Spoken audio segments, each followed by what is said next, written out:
Un appel que je lance, n'est-ce pas, à nos confrères. C'est-à-dire que ne pas tomber dans le jeu de certains politiciens qui font vraiment, disons, de la politique un métier. Voilà, donc il faut qu'on soit serein et qu'on voit les critères pour qu'on puisse dire à telle personne, vraiment c'est un vrai opposant, qu'est-ce qu'il pèse, n'est-ce pas, politiquement.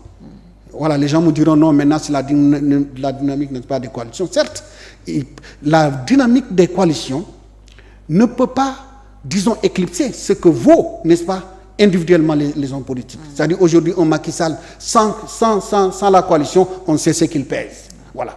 Tu prends un Khalifa Sall, sans une coalition, on sait ce qu'il pèse. Mais qu'est-ce que pèse Thierno Bocoum?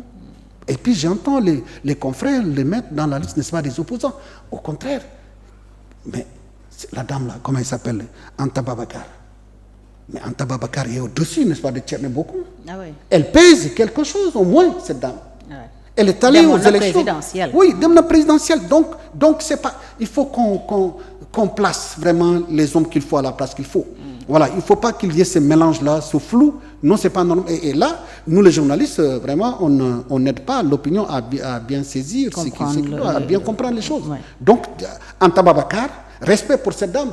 Ouais, elle est allée à la présidentielle, elle a engrangé des voix. D'abord, le parrainage, elle a pu su vraiment régler le problème du parrainage, et ainsi de suite. Elle a battu campagne. Donc, on sait ce qu'elle pèse par rapport à quelqu'un qui n'est jamais allé à une élection. Et quand j'entends les gens dresser la liste, n'est-ce pas, des opposants, on le met là-dedans. Non, c'est pas normal. Et ça, vraiment, on ne peut pas l'accepter d'une presse vraiment sérieuse.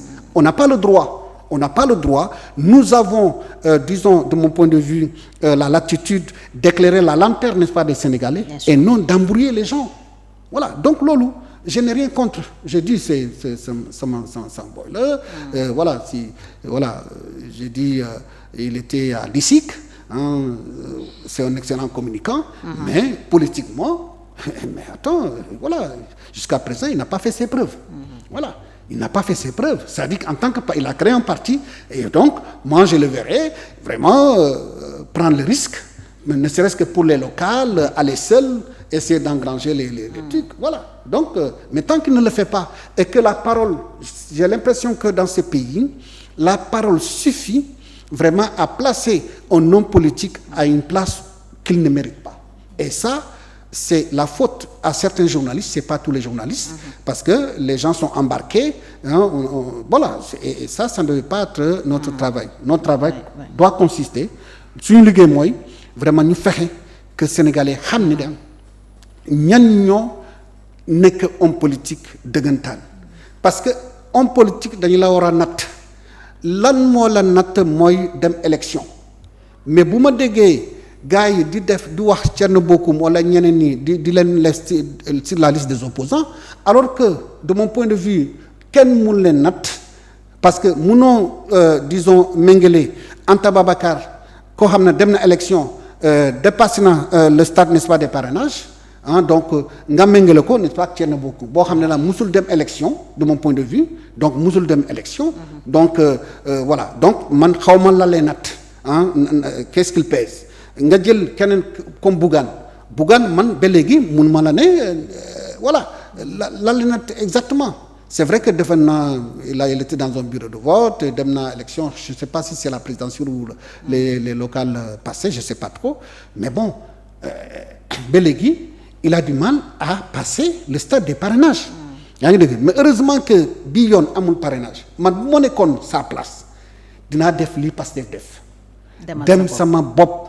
Même si que benn député la am nii dañuy xam ne daal lii c'est ça que je veux mais ba léegi y a le flou parce que yow da nga rejoindre coalition même boo amee andi sa apport nit ñi duñu gis sa apport boobu mu ñu la natt parce que da nga nekk ci coalition. Donc loolu tamit il faut que ñun journalistes yi ñu def seen liggéey mooy mu bañ a nekk liggéey par parloo wala xaritoo non pour man homme politique bu nekk dañ la war a jox, n'est-ce pas, sa place bi nga mérité.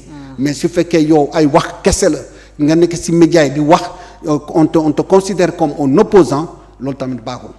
Pour ce chapitre politique bi tey reddition des comptes bi ñu ubbi ci jamonoy législative yi pré campagne bi ak yooyu est-ce que mun nañ ko jàppee calcul politique wala coïncidence kese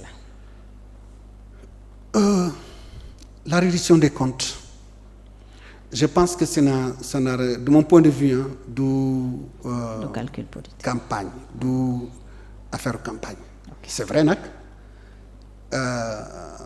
pourquoi ñu def ko léegi révision des comptes pourquoi ñu génnee l'audit n'est-ce pas du gouvernement précédent pourquoi c'est à cette période xëy na mun nañu def ñaar hypothèse mun nañu ne période bii la liggéey bi disons noppee ou bien liggéey bi mun na jeex il y a peut-être 3 semaines ou bien un mois mais peut-être que amuñu une occasion n'est-ce pas def ko dans tous les cas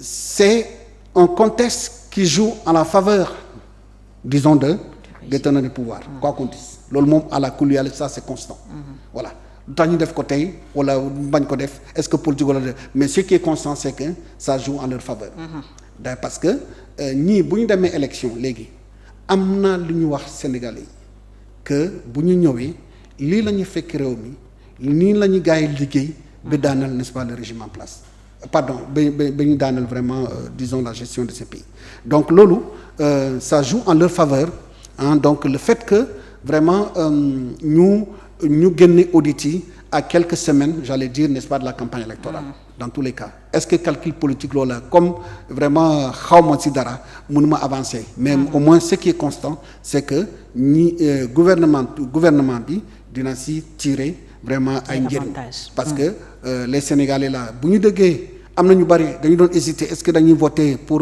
liste bi wala Pastef wala de mais bu ñu déggee jee yooyu dañu ne ñii moom ay duñu nit lu ñu def ci réew mi kenn mun leen ko baal donc mun nañu fippu à partir de ce moment voter disons Diomaye la liste n'est-ce pas des tenants du pouvoir am na ñoo xam ne daal dañu wote woon ça peut-être Amadou Ba ñeneen ñi wote pour yeneen opposants yi mais du fait disons des informations bu ñu génnee ci audit bi mun na tax vraiment ñu woteel encore pour les tenants du pouvoir donc à la kuliyali donc du ma avancer di ne est-ce que ce sont des calculs politiciens mais ce qui est constant c'est que en tout cas gouvernement bi dina ci tirer ay dividendes.